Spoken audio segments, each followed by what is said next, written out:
أعوذ بالله من الشيطان بسم الله الرحمن الرحيم السلام علیکم خواتین حضرات.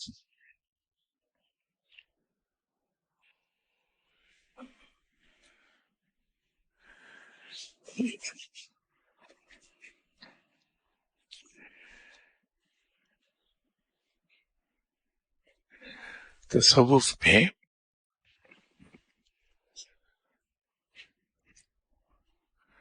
کوشش تو یقیناً بہت ہے ہم سب کے لیے. ہم اٹریکٹ ہوتے ہیں جب تصوف کی باتیں پڑھتے ہیں یا کسی سے سنتے ہیں، اور خاص طور پہ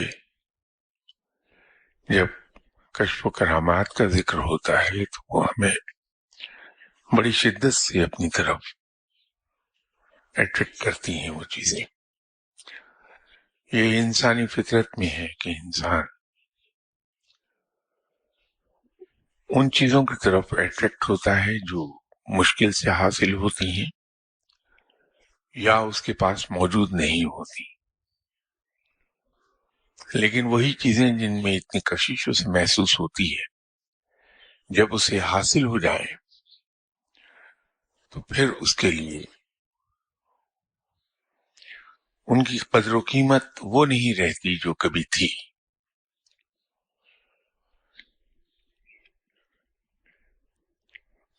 جو چیزیں جن چیزوں کا انعام بہت ہے، جیسے ہمارے یہاں دنیاوی زندگی میں وہ پوزیشنز جن پر سیلریز بڑی ہیوی ہیں، ان کا حصول بھی اسی قدر مشکل ہے. کہ انسان کی تعلیم بھی بے پناہ ہو اور اس کے ساتھ تجربہ بھی وسیع ہو، پھر ان پوزیشنز پر جا کے بیٹھتا ہے جن کے معاوضہ جس کا بہت فیٹی ہوتا ہے.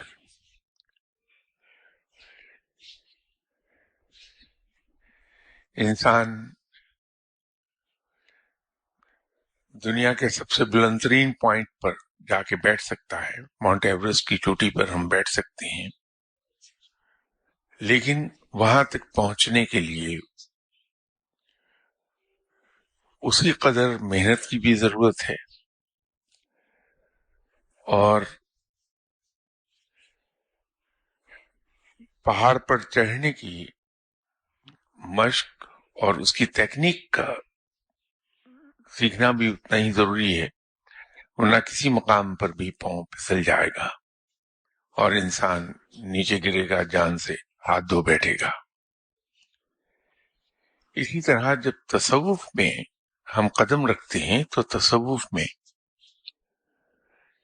اپنے اس کے قانون اور قاعدے ہیں، کلیے ہیں، اس کے اپنے ادب آداب ہیں، اور پھر اس کے اندر اپنی ایک مشقت. اگر ہم صرف کشش محسوس کریں اور یہ سمجھیں کہ ہم ان قانون قاعدے اور کلیے کو بائی پاس کر لیں گے اور ہمیں تصوف حاصل ہو جائے گا، وہ ممکن نہیں ہوتا.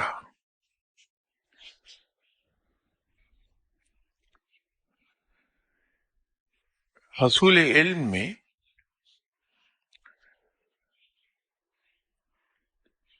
جو سب سے زیادہ کلیدی کردار ادا کرتا ہے انسان، جو کی کیریکٹر ہے اس کا، وہ شیخ ہے. شیخ کے ارد گرد ہی تمام چیزیں گھومتی ہیں.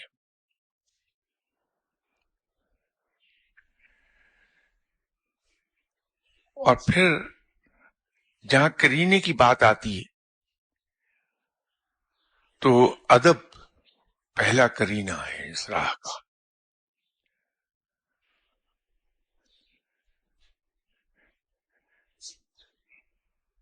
دوسرا کرینہ اس کا اطاعت ہے، غیر مشروط اطاعت اپنے شیخ کی.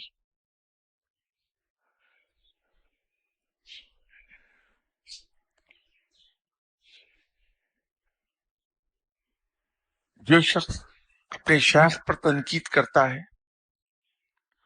وہ بجائے کچھ حاصل کرنے کے سب کچھ گنوا بیٹھتا ہے. جو مؤدب نہیں ہے اپنے شیخ کے لیے وہ وقت ضائع کرتا ہے، حاصل نہیں ہوتا کچھ بھی. جو شخص اپنے ارادے ترک نہیں کر سکتا شیخ کی بات کے مقابلے پر، اپنی مرضی کو ترک نہیں کرتا اب شیخ کے حکم کے سامنے، وہ اپنا سب کچھ کھو دیتا ہے، کسی منزل پہ نہیں پہنچتا کبھی.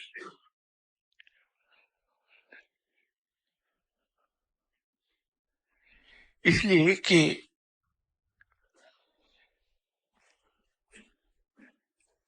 تصوف تک پہنچنے کے لیے تقوی کا ہونا ضروری ہے، تقوی.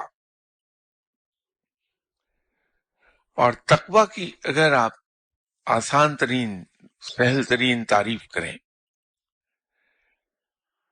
تو ہم ایک جملے میں اگر تقوی کو ایکسپلین کرنا چاہیں تو اس طرح سے کر سکتے ہیں کہ انسان حلال چیز کو حلال جانے اور اسے اختیار کرے، حرام کو حرام جانے اور اسے ترک کر دے، یہ تقوی ہے. اس کی بہت سی تعریفیں ہیں، تفصیل میں جایا جا سکتا ہے، گھنٹوں اس پر بولا جا سکتا ہے، لیکن مختصر ترین تعریف یہی ہے کہ انسان حلال کو اختیار کرے اور حرام کو ترک کر دے، وہ تقوی ہے. تو پہلے انسان تقوی اختیار کرتا ہے، پھر تصوف تک جاتا ہے. جن چیزوں کو حلال قرار دیا گیا ہے اور جن چیزوں کو حرام قرار دیا گیا ہے یہ حکم الہی ہے. تو حکم الہی کی پیروی اصل میں تقوی ہے.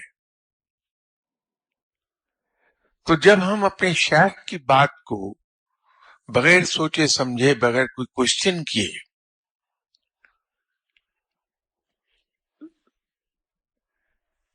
تسلیم کر لیتے ہیں، یا دوسرے لفظوں میں یہ کہیے کہ جب ہم تسلیم کی عادت اپنا لیتے ہیں شیخ کے مقابلے پر، تو یہی عادت پھر ہمیں اس بات میں پختہ کر دیتی ہے کہ ہم اللہ کے ارادوں کے سامنے اپنے ارادوں کو ترک کر دیں،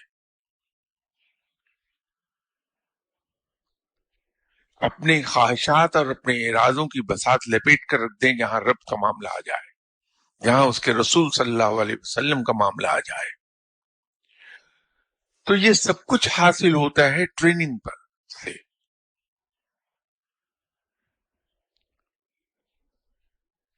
آپ اولمپک کی تیاری کرتے ہیں کہ مجھے اولمپک میں جا کے دوڑ میں حصہ لینا ہے،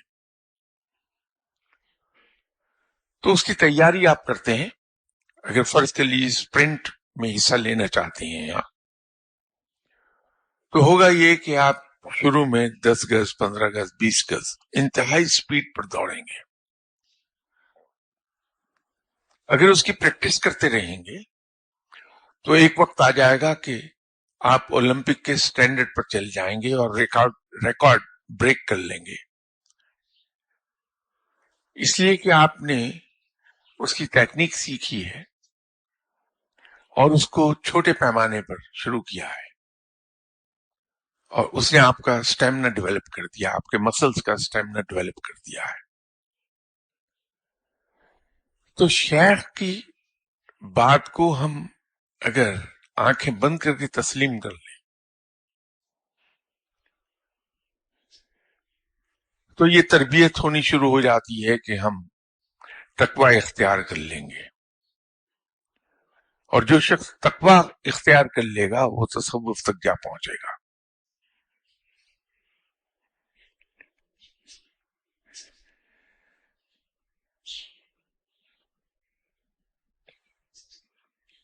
بہت سے شیخ آپ کو ایسے ملیں گے، یہ کتابوں میں پڑھیں گے ان کے بارے میں کہ انہوں نے بڑی ایک عجیب سی بات کہہ دی اپنے مرید سے، اپنے شاگرد سے، نفلی عبادات سے روک دیا اس کو۔ اب عبادت تو بہت اچھی چیز ہے، یا بڑے بڑے مشہور وظائف ہیں، ایسی دعائیں ہیں جو پیغمبروں نے پڑھی ہیں، جیسے ایک بہت ہی مشہور دعا ہے جو حضرت یونس علیہ السلام نے پڑھی اور مچھلی کے پیٹ سے نکل آئے باہر۔ رائج ہے ہمارے اندر اور ہم اسے پڑھتے ہیں۔ شیخ کے پاس آپ گئے، شیخ نے آپ کو کہا کہ یہ مت پڑھا کیجیے۔ ہم کثرت سے نوافل ادا کرتے ہیں، شیخ سے ملے تو شیخ نے کہا کہ نوافل ترک کر دو۔ بظاہر بہت بری بات ہے، یہ توقع نہیں رکھی جا سکتی ایک ولی اللہ سے، ایک شیخ کامل سے، کہ وہ نوافل سے منع کر دے۔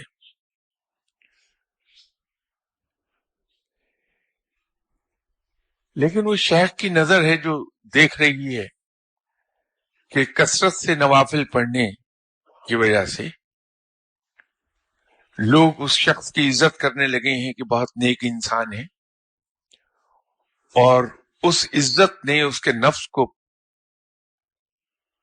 پالنا شروع کر دیا ہے، اس کا نفس پھل پھول رہا ہے، اور وہ ریا کاری میں داخل ہو رہا ہے، آہستہ آہستہ تکبر میں داخل ہو رہا ہے۔ تو شیخ منع کرتا ہے کہ یہ نوافل اتنے نہ پڑھے جائیں۔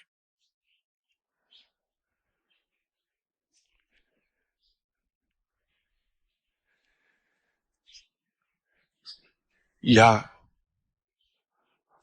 ہو یہ رہا ہے کہ نفلی عبادت کی خاطر وہ اپنے فرائض سے منہ موڑ رہا ہے، بندہ ارادتاً نہیں، لیکن وہ اتنا مصروف ہو گیا ہے عبادات میں کہ اپنے فرائض سے منہ موڑ گیا ہے۔ اب نفل کے لیے فرض کو نہیں چھوڑا جا سکتا، ہم سب آنسریبل ہیں اللہ تعالیٰ کو، جواب دیں ہیں ان تمام فرائض کے لیے جو ہم پر رب نے فرض کیے ہیں۔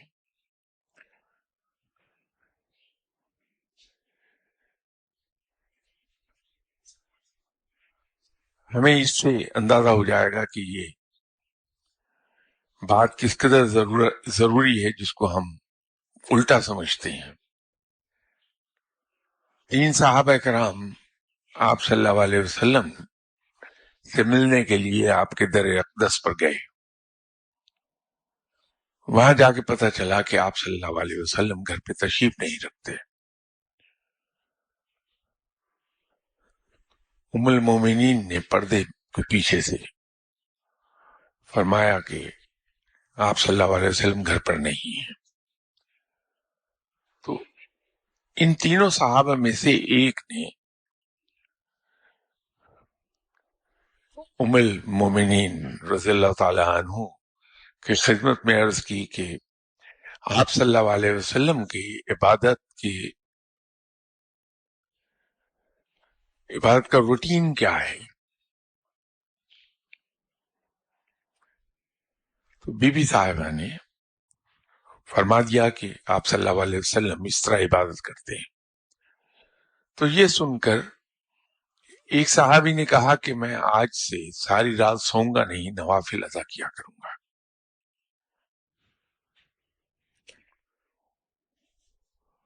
دوسرے نے کہا کہ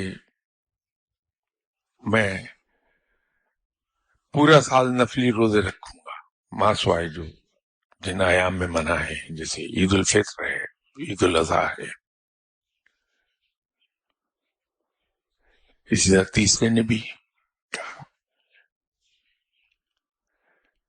جب آپ صلی اللہ علیہ وسلم تشریف لائے تو بی بی صاحبہ نے آپ صلی اللہ علیہ وسلم کی خدمت میں عرض کیا کہ آپ تشریف نہیں رکھتے تھے، تو صحابہ آئے تھے اور انہوں نے مجھ سے یہ سوال پوچھا تھا کہ آپ صلی اللہ علیہ وسلم کی عبادت کی روٹین کیا ہے، تو میں نے انہیں بتا دیا۔ تو اس پر ان تینوں صحابہ نے یہ فرمایا ہے، آپ صلی اللہ علیہ وسلم جب محفل میں صحابہ کرام کی بیٹھے تو آپ صلی اللہ علیہ وسلم نے فرمایا کہ لوگوں، یہ یاد رکھو کہ میں تم سب میں سے زیادہ دیندار ہوں، تم سب سے زیادہ پرہیزگار ہوں، اور میں ازدواجی زندگی بھی گزارتا ہوں۔ جو شخص میری سنت کی اس میں تھوڑی ساتھ تفصیل بتا دی کہ میں کبھی روزے رکھتا ہوں، کبھی ترک کر دیتا ہوں، نفلی روزے، کبھی رات کو سوتا ہوں اور کبھی جاگتا ہوں، عبادت کرتا ہوں، اس سے مراد یہ تھی ازدواجی زندگی بھی گزارتا ہوں۔ جو شخص میری سنت پر عمل نہ کرے اس کا مجھ سے تعلق نہیں، جو میری پیروی نہ کرے۔ یہ ایک نمونہ ہے ہمارے سامنے بہت اچھا آپ صلی اللہ علیہ وسلم کی حیات طیبہ کا، کہ فرض عبادات قطعی طور پر کہیں بھی ترک نہیں ہوئی ہیں، لیکن نفلی عبادات میں آپ صلی اللہ علیہ وسلم نے ایک اعتدال ضرور رکھا ہے اپنی امت کے لیے نمونہ قائم کرنے کو، کیونکہ آپ صلی اللہ علیہ وسلم کا کوئی فعل ایسا نہیں جو امت کے لیے نمونے کے طور پر پیش نہ کیا گیا ہو۔ وہ سبق ہے، ہمیں تعلیم ہے وہ۔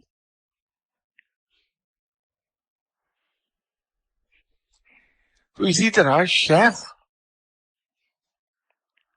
جن نفلی عبادات سے دور کرتا ہے آپ کو، اس کے پیچھے حکمت ہے۔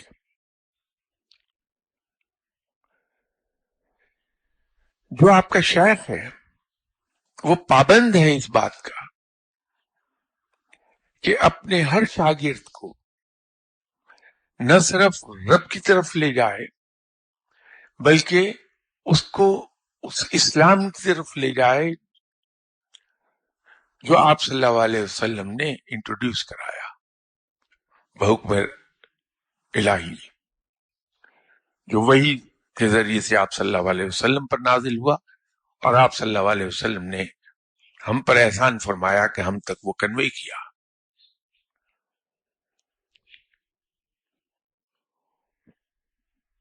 وہ اسلام صرف عبادات تک محدود نہیں ہے، بلکہ ہماری نشست و برخاست تک اس میں احکامات موجود ہیں۔ ہمیں اس کے تمام فائنل پوائنٹس تک اختیار کرنے ہیں، اور یہ شیخ ہے جو ہماری تربیت اس انداز میں کرتا ہے کہ ہماری پوری کی پوری زندگی اسلام میں داخل ہو جائے، اور جب تک ہم اپنے شیخ کو بغیر کوئی کوشچن کیے اس کی بات ماننا نہیں سیکھ لیتے، ہم اس کی بات پر، کیونکہ بعض اوقات شیخ کی باتیں بظاہر خلاف عقل دکھائی دیتی ہیں، یہ اور بات ہے کہ ان کی حکمت بعد میں سال دو سال کے بعد ظاہر ہو جائے ہم پر۔ تو اگر ہم نے اپنی عقل کو استعمال کیا تو ہم وہ کچھ نہیں سیکھ سکیں گے جو شیخ ہمارا ہمیں سکھانا چاہتا ہے۔ یہ بہت ضروری ہے۔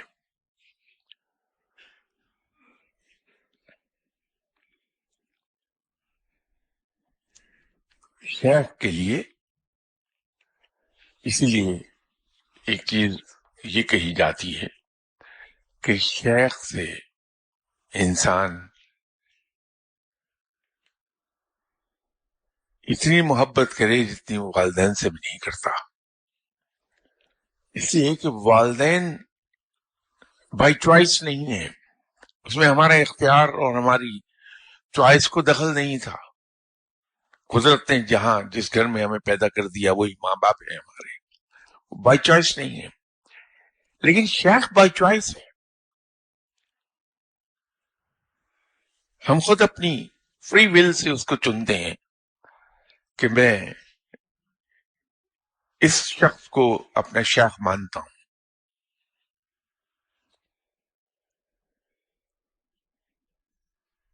تو اس کی بات کو ماننا ہم پر فرض ہو جاتا ہے اس حد تک جس حد تک وہ شریعت کے مطابق رہے.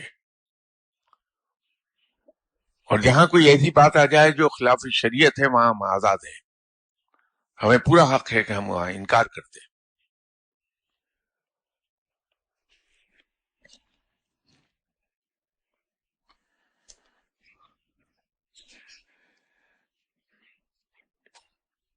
میں ایک چیز ہمیشہ عرض کرتا رہتا ہوں کہ بہت سے سوال رپیٹ ہوتے ہیں. میری اپنی ذاتی خواہش ہوتی ہے کہ میں رپیٹ ہونے والے سوالات کے بھی جوابات عرض کر دوں، لیکن اس پر احتجاج بہت ہوتا ہے اور وہ وجہ ہے یہاں آنے والے لوگوں کا احتجاج کرنا کہ ہمارا وقت ضائع ہوتا ہے. جو چیزیں پہلے بیان کر دی گئیں ان کو رپیٹ کیوں کیا جائے بار بار. وہ بالکل صحیح کہتے ہیں، لیکن ہم somehow or the other ان سوالات کو رپیٹ کرتے رہتے ہیں. یہ جتنے سوال آج آئے ہیں سامنے، یہ ان پر خاصی سیر حاصل گفتگو ہوتی رہی ہے. یہاں کسی صاحب نے پوچھا ہے کہ ذوالقرنین کو تاریخ میں کس نام سے جانا جاتا ہے. یہ اس پر بہت تفصیل سے بات ہوئی ہے. دوسرا سوال انہی صاحب نے پوچھا ہے کہ جب اس نے مغرب کی جانب سفر کیا تو اپنی منزل پر پہنچ کر اس نے سورج کو کیچڑ میں ڈوبتے ہوئے دیکھا، وہ کون سی جگہ تھی؟ انہی صاحب نے تیسرا سوال کیا ہے کہ جب اس نے مشرق کی جانب سفر کیا تو اپنی منزل پر پہنچ کر اس نے سورج کو ایک ایسی قوم پر طلوع ہوتے دیکھا جس کے لیے کوئی اوٹ یا سایہ نہیں تھا، وہ جگہ کون سی تھی؟ چوتھا سوال انسان نے لکھا ہے کہ یاجوج ماجوج کے لیے اس نے دو پہاڑوں کے درمیان سیسا پلائی ہوئی دیوار بنائی، وہ پہاڑ کہاں ہیں؟ کیا یہ دیوار آج بھی موجود ہے؟ اور پانچواں سوال انسان نے کیا ہے کہ قیامت کے نزدیک یاجوج ماجوج ہر بلندی سے اتریں گے اور ہر بلندی سے اترنے کا کیا مطلب ہے؟ یہ تمام باتیں یہاں ان پر گفتگو ہوئی ہے. میری گزارش یہ ہے کہ آپ اگر ایک مہربانی فرمائیں تو یہاں ٹیپو صاحب یا صابر صاحب سے کہہ دیجئے کہ وہ گفتگو کا سلسلہ جتنے نمبر ہے وہ آپ کو بتا دیں یا اس کو علیحدہ سے ریکارڈ کر کے آپ کی خدمت میں پیش کر دیں. ہمیں بڑی خوشی ہوگی یہ خدمت کر کے. لیکن اس پہ دوبارہ میں گفتگو کروں گا تو احتجاج کا پھر ایک سلسلہ شروع ہو جائے گا.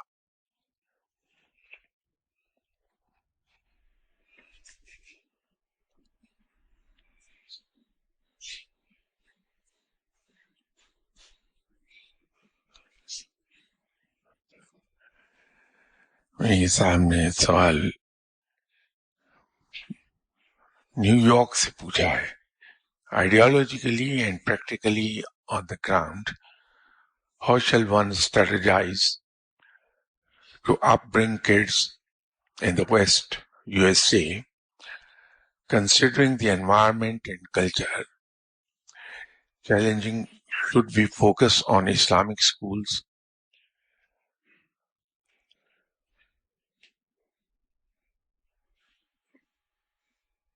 یہ لفظ میں پڑھ نہیں پا رہا ہینڈ رائٹنگ کی وجہ سے.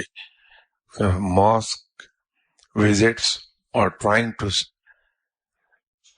create a desi circle.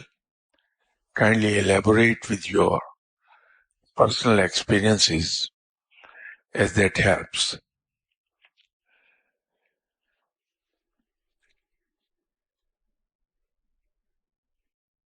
اکثر اوقات اس بات پہ میں بات کرتا رہتا ہوں کہ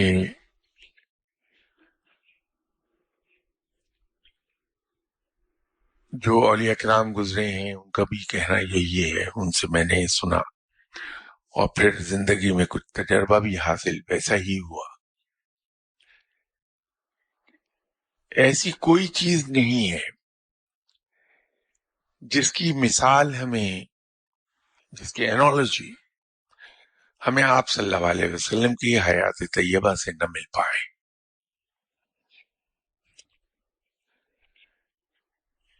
وہ جو ایک بہت مشہور قصہ ہے، ہم میں سے ہر ایک نے سینکڑوں مرتبہ سنا ہوگا کہ آپ صلی اللہ علیہ وسلم نے بچے کو گڑ کھانے سے منع فرما دیا تھا کہ اس دن خود آپ صلی اللہ علیہ وسلم نے گڑ کھایا ہوا تھا.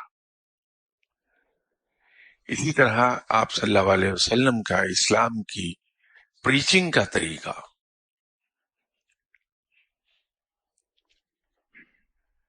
یہ تھا کہ آپ صلی اللہ علیہ وسلم نے اسلام کو اپنی ذات پر طاری کر کے، میں جان بوجھ کر یہ لفظ استعمال کر رہا ہوں، طاری کر کے امت کے لیے ایک پریکٹیکل نمونہ چھوڑا کہ امت اس سے روشنی تا قیامت حاصل کرتی رہے. نہ صرف امت آپ صلی اللہ علیہ وسلم کی بلکہ نان مسلمز. آپ کو ایسی مثالیں مغرب میں بہت مل جائیں گی کہ مغرب نے استفادہ کیا ہے آپ صلی اللہ علیہ وسلم کی حیات طیبہ سے. بہت مثالیں ملتی ہیں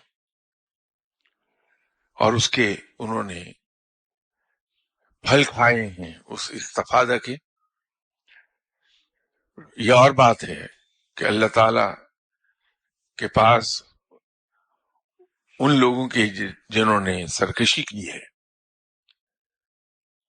کیونکہ رب تعالیٰ تو بہت انصاف کرتا ہے، سب سے بڑا منصف ہے. وہ کسی کی محنت کو اپنے ذمہ نہیں رکھتا، ادھار نہیں رکھتا اپنے ذمہ، اس کا پھل دیتا ہے ہر ایک کو. تو جو لوگ سرکش ہیں، جنہوں نے رب تعالیٰ کا آخری حکم نہیں مانا ہے، ان کو ان کی نیکیوں کا اجر دنیا ہی میں عطا فرما دیتا ہے رب تعالیٰ، آخرت میں ان کے لیے نہیں کچھ بھی. تو انہیں دنیاوی آسائشیں بہت عطا کی ہیں رب نے. بچوں کی تربیت کرنے کا سب سے آسان ترین حل یہ ہے کہ ہم اپنے بچوں کو جس طرح کا بنانا چاہتے ہیں، ہم ان کے سامنے ویسے بن کر ایک پریکٹیکل نمونہ پیش کر دیں. یہی سنت ہے. ہم امریکہ میں رہ رہے ہوں، ویسٹ میں رہ رہے ہوں یا انڈیا میں رہیں، اگر ہم گھر میں اپنی زندگی کو اسلام کے مطابق ڈھالے ہوئے ہیں کیونکہ ہم چاہتے ہیں کہ ہمارے بچے صحیح مسلمان ہوں، تو ہمیں ان کے سامنے ویسا ہی نمونہ پیش کرنا پڑے گا جیسا ہم بچوں کو بنانا چاہ رہے ہیں.